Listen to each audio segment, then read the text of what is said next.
Okay. Principles and values to live by. And so we're looking at 36 of these because there, as you know, there are 12 each for who I am in terms of pursuing God, then pursuing our godly character, and then pursuing the highest good of others. So it's as it ought to be. It starts with the living God. What does it look like? And we're doing 3 each time. And so we're up to these 3 as it happens. And it's been great fun taking these 36 principles and integrating them together because it forces me to connect things that sometimes aren't connected, which is what we're going to do today. In fact, we're going to be looking at these 3 things. We're going to be looking at gratitude and joy.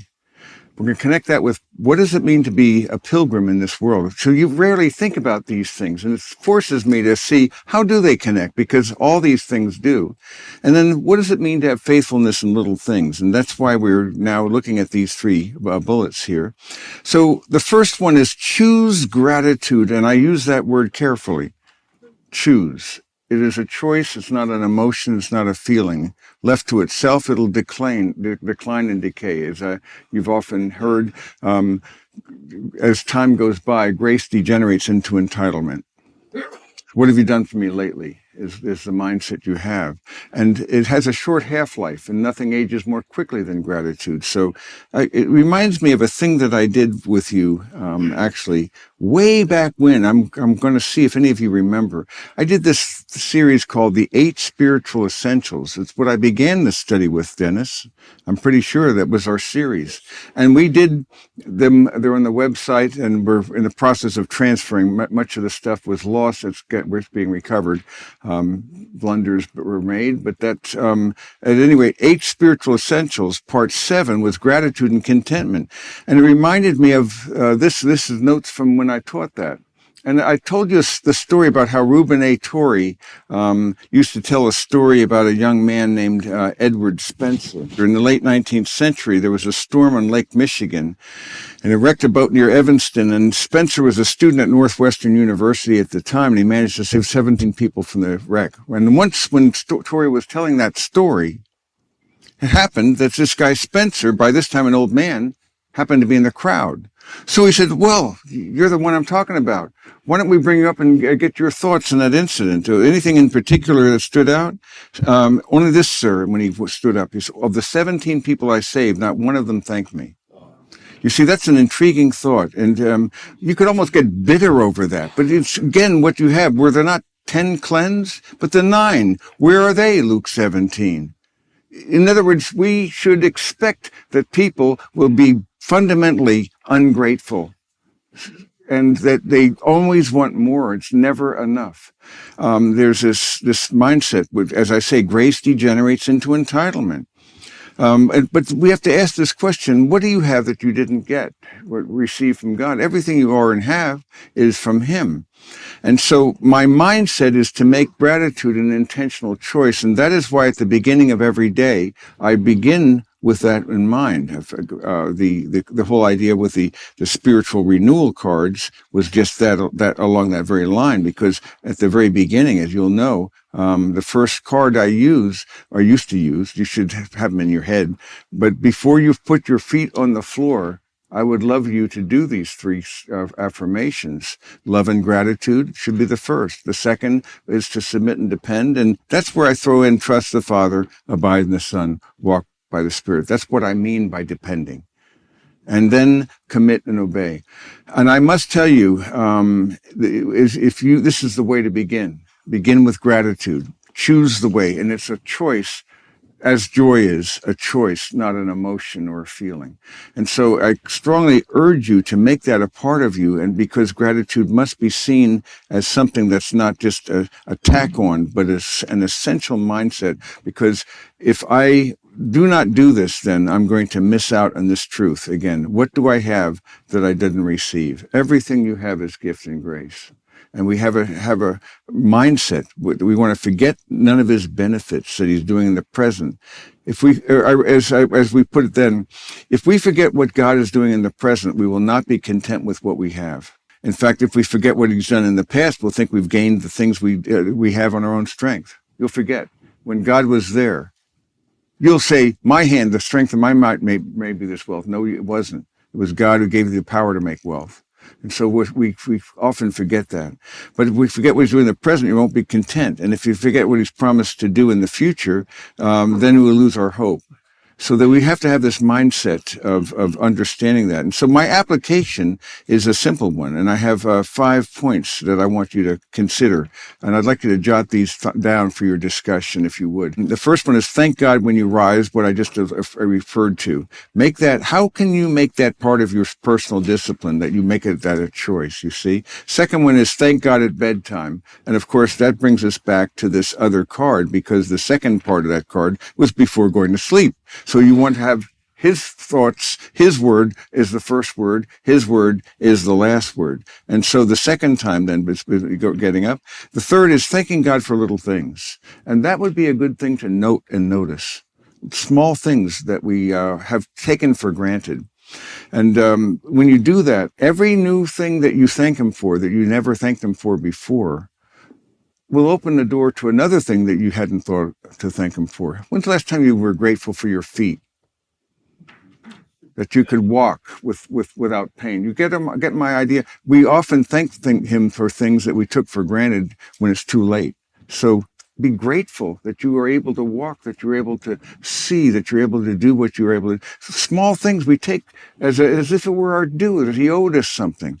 And so the thanking for little things, and then thanking him in the hard times is the hardest, of course, the hard Thanksgiving. We've talked about this many times. But if he says, rejoice always, pray without ceasing, in everything give thanks, he means in everything, which means hard things, bad things, things you do not want or welcome. But you can actually receive them as from God, because it's filtered through the grace of God, and he never allows something that he will not redeem. But then your response is going to be the difference. What's going to make you a different man is not your circumstances, but your responses to them. And whether you have painful situations or not is not the option. You will have them. And there's laws of ups and downs, and sometimes you have a easier time, and then, but then there are times of difficulty. But when you want to forge your convictions during the good times, so that when times are difficult, then you have them to cling to. So there's an undulation that God does this. Its growth is never even, and so there's a history that you have of intimacy, and then sometimes apparent distance, things moving well, and then apparent chaos, and these are all part of the process of journeying, because you have tree rings that you're building. And you know, the tree builds its rings, the new material, only in a few weeks, maybe 6 weeks. The rest of the year, it spends hardening it. So the growth is uneven as well. But thanking him for hard things is the hard Thanksgiving. Because not that I want this, but what is he going to do in it? That's the issue. And then thanking him for others. Appreciate without coveting. That's an interesting thing. Going into a place and you see this person has this fabulous situation there and so forth. What's your temptation? Mine has often been, gosh, it'd be nice if I had such a thing. Why can't I just enjoy that as a gift? You see, and be glad for my friend and appreciate that good thing without having to own it, to possess it, to make it mine. And so this is a mindset that I think we want to embrace. It's a very important thing. So this idea of gratitude and of joy. And then the second one I'm trying to connect together is living like a pilgrim. And again, this mindset of pilgrimage is this idea of I see 7 metaphors of pilgrimage in Scripture. And every one of these is designed to remind you that dash between the two dates on the stone is very much a dash. Whether it's 10 years or 100 years, it's a dash. And so to recognize that, and to recognize your pilgrim condition, that you are indeed a wanderer and a wayfarer and a stranger, and yet you are in Babylon. How do you flourish in Babylon? So the journey's not something neutral. You're not in Jerusalem, you're in Babylon. And how do you become a pilgrim like that, where you can flourish like Joseph did in Egypt, like Daniel in Babylonia and Persia? And so we want to flourish where God has embedded us. And you are called for this purpose. God called you before you were even born. He had the number of days set for you, and he had a purpose for you. You're a man with a mission. And indeed, those three things we need to desperately cling to is this understanding as a pilgrim. Where did I come from? Well, is the first one, but really there are three things follow from that. Where I come from is I come forth from him, I'm going back to him. That's where you come forth from God and you're going to go back to God. But who are you now in this world? Who defines you? And the more you're defined, your identity is based upon God's affirmations that don't change, the more secure you are. And so the issue of identity, purpose, hope. What's your purpose? Why are you here? And so we have to have some sense of a purpose and finally a sense of hope. We have a pilgrim, but we know where we're going. We're heading somewhere. There's a telos, there's a direction, there's a dimension. And that is a wise way of living then, with a sense of purpose and hope in this earthbound pilgrimage. So that motif there is very, very important for me. This idea of seeing that we are not home yet and that we're a foreigner. So Hebrews 11:13, 16, and then 36 to 38, because this is really where we're coming from here as pilgrims along the way. So Hebrews 11:13, first of all, reminds us that all these characters in Old Testament scripture died in faith without receiving the promises. But they saw them, they welcomed them from a distance, but they confessed that they were strangers and aliens in this world. Once again, two of those metaphors, exiles in this earth. And they're seeking a country of their own, but not some earthbound city, but a heavenly city, and God's the one who is preparing a city for them.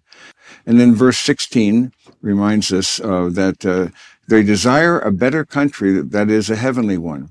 He's not ashamed to be called their God. He's prepared a city for them. He's prepared a city for you that's going to welcome you.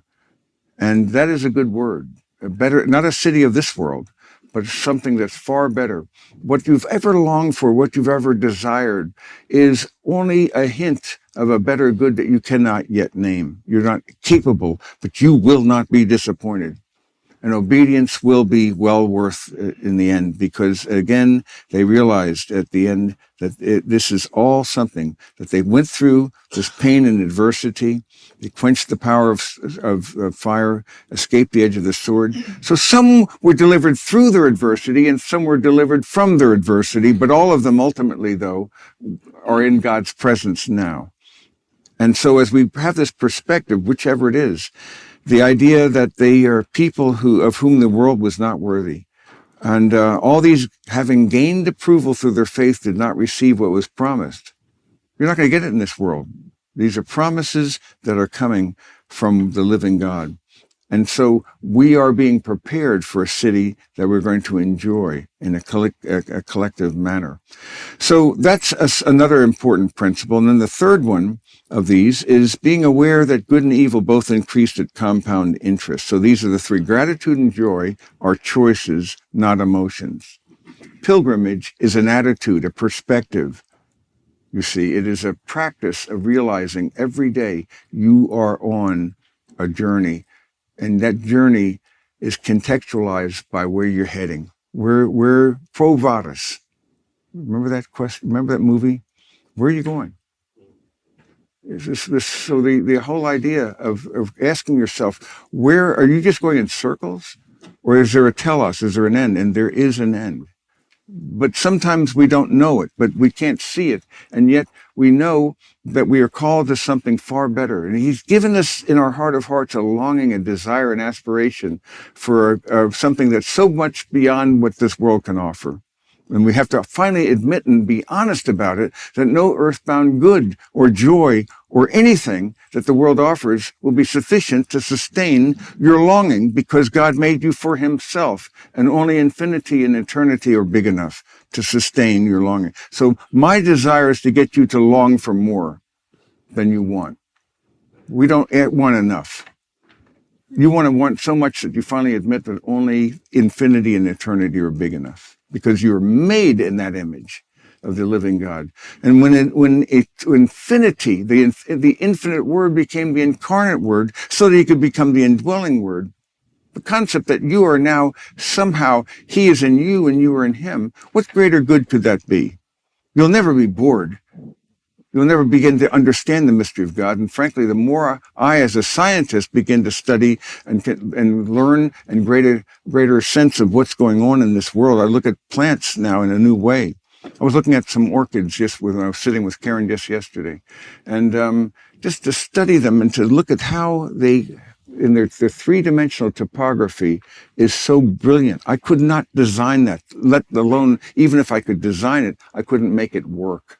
You see, these are alive. Every cell is beyond my imagination. So we are immersed in mystery. I don't understand a thing about what's really in the analog world. I have the illusion I do. You don't know what space is. You don't know what time is. You certainly don't know what spirit is. You don't know what energy is. You can't define time, but yet you know it, but you don't know it. You don't know. No one knows what energy is, but everything's made out of it. And what is spirit? God is spirit when he spoke to that woman at the well. How is that possible for him to convey that? Yet a child, when you say God is spirit, somehow they do know. And then the strange thing, the Gospel of John, I like that because it's so clear and simple, a child can wade in it. It uses a child's vocabulary. That's why you learn baby Greek uses John. But boy, a philosopher will drown in it. And when theologians have the stupid notion that God is not a mystery and that they can master theology and become a master of theology, it is incredibly cocky and arrogant. True education, as it's been described, I've told you this before, is moving from cocksure ignorance to thoughtful uncertainty. You knew more when you graduated from college than you'll ever know again. You see, you thought you had it all.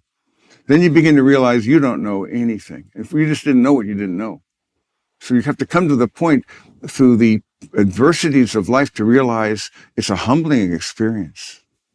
So we are called to depend upon him.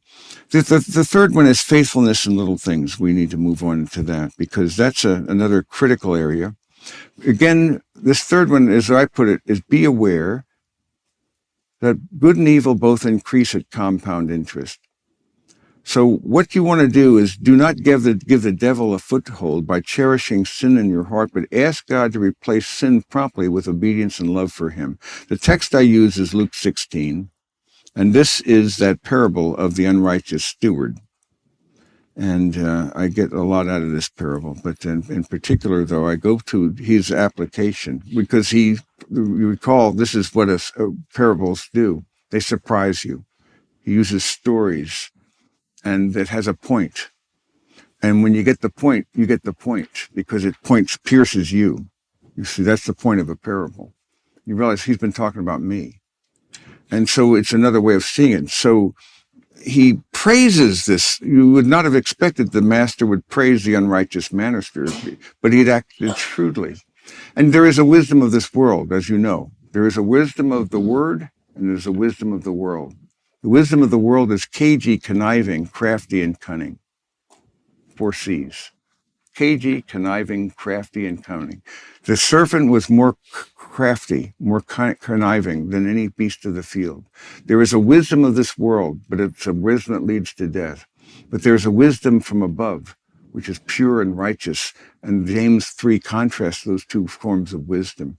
So this man was shrewd because he was living more consistently with his worldview and their implications than most believers do with their worldview and their implications. That's what I teach when I teach the film Gladiator. Because here's a man who was more concerned as a pagan with the Elysian fields and being restored with his. He didn't have a hope of the resurrection as we do. It was a thinner hope. Yet he lived more consistently with that than most people do with their own hope. And so it's a matter of grasping his application because the sons of this age are more shrewd in relation to their own kind than are the sons of light. And then he makes his application, make friends for yourselves by means of the wealth of unrighteousness so that when it fails, and that's when you die, they'll receive you into the eternal dwellings. That's why you don't see a U-Haul behind a hearse. The idea, though, is that you can send it ahead, is his point. But then he goes on to this little thing that C.S. Lewis describes, good and evil both increased at compound interest. And this text describes it. He who is faithful in a very little thing is faithful also in much. And he was unrighteous in a very little thing. So the reality is that it grows and it increases. And you've seen my little chart, and I'm going to remind you of this little teaching I have done with you. But it's the little scale that I use. And the scale, you're here is your neutral ground here. And so you go down to this, and it's incremental. But suppose a person wakes up, as some TV preachers have woken up, after having been caught, and they were good at it. They covered it up for a long time. And then finally it came to light. I suspect that their worst morning was not that morning, the day after, when they realized that horror was actually real, that they were caught. And they had covered it up even from themselves, because there's a way in which we can deceive ourselves and become kind of schizoid in certain ways, having two different, a false self and a real self. But however it happened, my point, as you know, is a man wakes up and says, how did I become a -8 or whatever it is? And I'll tell you, and you know my answer. He became a -8 because he became a -7. You cannot go from a -2 to a -2. What's the term for that? If you did that? Cognitive dissonance. You can't live with yourself. You couldn't rationalize such a jump. You see my point? But a small compromise makes the next one possible. And that's why I love this little thing from the tragic comic figure known as the sluggard in the wisdom literature. A little sleep, a little slumber, a little folding of the hands to rest. Remember he says this? Then your poverty comes like a vagabond. You weren't like an armed man. And remember how he rationalizes it? He didn't say a lot of sleep, a little. And so Derek Kidner puts it a little, and thus we deceive ourselves by the smallness of our surrenders. You see what the point is? Was it not a small thing? Each compromise makes the next one possible. And so it's by degrees that this occurs, you see. And so that's really the nature of this. So jumping ahead to this idea, if you're not careful, if you continue to go further down in this matter, there's a danger that'll happen, because it can begin to it reaches a point where it has a kind of a beach hold in your life. Somewhere along the line, you've given them a little ground. And demons, I think, are legalists. They will use whatever ground you've given them until you repent of that ground and give it back to God. And so only when you repent of that, but if you continue to deceive yourself, it goes on from a beach hold to a stronghold. And it continues to get worse until it can become a stranglehold. And there's this diminishment that takes place that's enormous. That and another way of looking at it is this, in terms of daimonidzomai, which means demonization, and there are different degrees: influence, harassment, and control. And it's possible for a person to go to the point where they are defined almost by their sin. And it's a shape, and sometimes I've seen God use the severe mercy of taking somebody out. I've seen that before. There's a couple of cases I know where when I heard that the guy had gone over a cliff in his car, I realized God took him home, because he'd reached the point where he was becoming a negative testimony, and God had to take him home before it got even worse.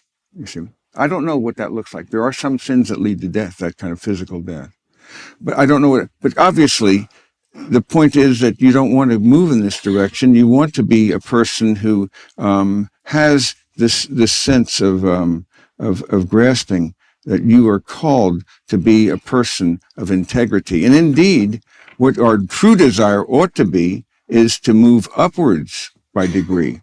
Because the very same thing that can bring you down, the vicious cycle, can be a virtuous cycle. And it's always by slow degrees as well. So both compound interest. A small act of righteousness makes the next one incrementally easier to attain. So obedience amplifies itself and creates a condition in which your behavior and your beliefs are reinforcing each other. You see, your attitude and your action. So you take an action of obedience, even though you don't want to do it, and that can affect your attitude. You see, you take the action. So take the risk of doing this, but nobody wakes up and they're suddenly spiritual. So it's the same thing. How did I become a +4? How would a person become a +7? By becoming a +6. And the only way you can do it. So it's incremental. It's a slow thing. So it is this principle of good and evil both increasing at compound interest. And so to go to this thought here, tying those three threads together for you, to remember his deliverance in the past, remember his benefits in the present, and remember his promises for the future. Remember, because lest you forget, because when you forget, you'll say it was me who did it. And you will lose the cutting edge of dependence upon God. And so with that in mind, then, let's take a look at these three. How are you going to tie those together? So that's what your exercise will be. How can you creatively tie? How do they relate to each other in your life? How did you connect these three together? We have a microphone and we can have you pass that around. Does anyone have it? Yeah. Who would like to share some insight we've got? Over here. I was just threw out to our group that nowhere else in life, at least in my life and with my sweet bride, nowhere else in life are we being told, other than at Ken Boa's Bible studies, to be thankful for what we receive. Generally not in our, well, we are hearing somewhat in our churches, but so this is just a shout out to you, Ken, for reminding us of this very important fact. And I think you've also told us multiple times that we can't be complaining when we're being thankful. Yes, yeah. You can't be grateful and grumbling at the same time. Yeah. And so gratitude is a thing that's cultivated. It's not just something to be passively embraced, because it's a choice, as I say. Joy is a choice. Contentment is a choice. So you get to decide what the focus of your life will be. And if you forget to remember, you will, in fact, become autonomous and arrogant after a while. And we become, that God will be there when you need him, which is a dopey notion. It amazes me. You have to tease out the implications of what this is about. If this is true, it affects everything, every relationship. There's no little people, no little things, no little places. Everything matters. The small things matter. So faithfulness in the small things is the key. And that is really where we come from. And we were talking in our group largely about this hard Thanksgiving. And then we were looking at James chapter 1, consider it all joy when you encounter various trials, and Paul's word in Romans chapter 5, rejoicing in tribulation. Not because you're a spiritual masochist, but because you know what God's intending to do, because you cannot become like Christ unless you suffer and share in his adversity. You must become conformed to him through the adversities in which you experience. How can I thank God? So remember this three-word thought that I came up with, I remember, with this group. I don't know when it was, but all of a sudden it just popped in my mind. Renovation requires wreckage. That's simple. It's not hard. So remember how the metaphor, you go to somebody's kitchen, you don't know that they're redoing their kitchen. You just think that's the status quo. It should be pretty bad. As soon as they catch on to that, what is going on? No. This isn't the way it's going to be. This is what's necessary. And what do they want to do? What would they want to tell you that they're doing? What it's going to look like. What it's going to look like. How do they show that? Let me show you the blueprints. You see, in our life, the Bible is the blueprint. Let me show you the blueprint. And the blueprints tell me what he's conforming me to become. He's becoming where I'm going to become more and more in my practice, who I already am, in the heavenly places. So that's why we're in a soul-forming world in this pilgrimage, so that the journey is so brief, but is so critical. Every little choice matters. And so each thing leads to the next, and so it will be. No neutral things, no little things at all. Everything can move us toward one direction or toward another. So we take those things seriously. The way we encounter a person the way you serve another person, the way you treat them, even when there are interruptions. And that's really one of the biggest things we can do. The hard Thanksgiving, and also letting loose of my agenda for the day or that situation, and realizing I was just given something that transcended my calendar, my chronos, and that was God's calendar, his kairos. But I cannot receive his calendar unless I die to my illusion that I had a better idea than God what I should be doing right now. Hard to do. What other thoughts did you have? Years ago, Yeah. Years ago, I had a coffee with a friend and a well-known author also, and he gave me an analogy of incrementalism, and it was about a boat. When you used to build wood boats, how'd you bend the wood to form the bow of the boat? It was slowly, and that's how Satan works, very slowly, incrementally, turning that wood so that it would form what the boat that you wanted to. And that's the analogy of how Satan we can either grow up or go down, but it's small little steps like you're alluding to. But I wanted to share that analogy of building a boat and how things slowly bend in our lives. That's a good word. Yeah. It's not something sudden. It's just a slow leak, a slow process. I was using this today. That if you continue to go, a thing can become a beach hold, a stronghold, and a stranglehold in your life. And so there's small incremental diminishments that can occur in our lives. And so in my group, I was sharing this idea. You wake up and you're a -8. How'd you become a -8? You can't go from a -2 to a -8. Too much cognitive dissonance. You couldn't you couldn't justify that. But you can go from a -7 to a -8. That you can do. And how'd I get there? Well, it's because I was a -6. How'd you get there? Because I was this. Because it's amazing how it grows, and you don't even notice it because it's a slow seduction. Yeah. Yes. Yes. Dr. Bull, I want to recommend a book we've been studying this series with him on principles and values. How do we instill morality and ethics into AI? A book that gives a great answer to that is by John Lennox. A very good book. 2084. Get a copy of it and read it. It's a scientist Christian perspective on AI and where we need to help it understand what morality is all about. How do you convince a robot to have good reasoning? This book is about it. I recommend it highly.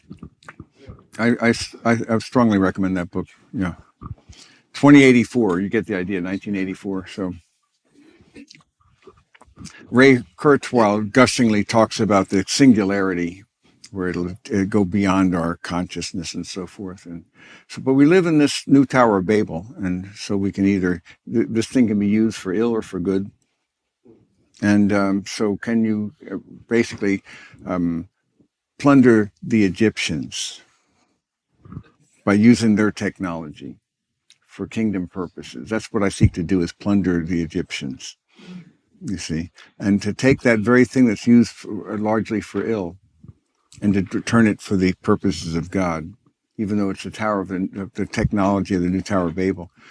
With these techniques, one could actually create a book, put it in 80 languages, and get it distributed. We're actually exploring. We're working with a group right now, pursuing that. And if the AI is based upon this specific content, then it will. But that has to be all. That's all controlled. You give it a feed, and it does it, and then you adapt accordingly. But it opens up possibilities that are absolutely life-changing and world-changing. And that's I'm actually very excited about it. But the window will be very short. So use it while you can. Yes, there was another. If we choose to live with gratitude, Yes, it will produce an attitude in our lives that allow us to live at the altitude that the Lord intended and designed us for. So if we're grateful for who God is, what he is about, what he has done, what he is doing, and what he's going to do, it will create in us a heart that is willing to employ him as life and allow his grace to move in our hearts so that we can love others, love God, and that we can value others and be about disciples who are making disciples. And that's how we change life in our planet, one life at a time. Yes. And realizing all of life is gift and grace, and even this difficulty can be thanked. I can thank him not because I like it, but because he redeems what he allows. And he's bigger than the evil and will achieve that. Remember, and this is to me very important to realize again, I'm not defined by what's happening in this world and the pain of this past, but what he's going to reduce in the joy of the next. Yeah. I think we have time. I don't know if we do. Yeah. Okay. As you talked about compounding interest and how powerful that is, I was taught early in business school that the most perishable commodity is interest, because if you don't put your money to work, it's gone that day. You think about milk and eggs, you've got a few days, but interest you don't. And I think about the rule of 72, and probably many of you in the room are aware of that rule. You take the interest rate you're getting on any kind of asset and you divide it into 72, and that tells you how quickly your money will evolve and double. So if you're getting an 8% return into 72 is 9, every 9 years, your money will double on through compound interest. And if I apply that same principle to my spiritual walk, if I go the wrong way, I mean, I can really be depraved in a short period of time, Yes. because that compounding interest will Right. work against It's me. called reverse compounding. Yeah. We talk about that in our book, Leverage. Reverse compounding. The longer you hoard, the less it will compound for kingdom purposes. That's why we say give with a warm hand, not with a cold hand.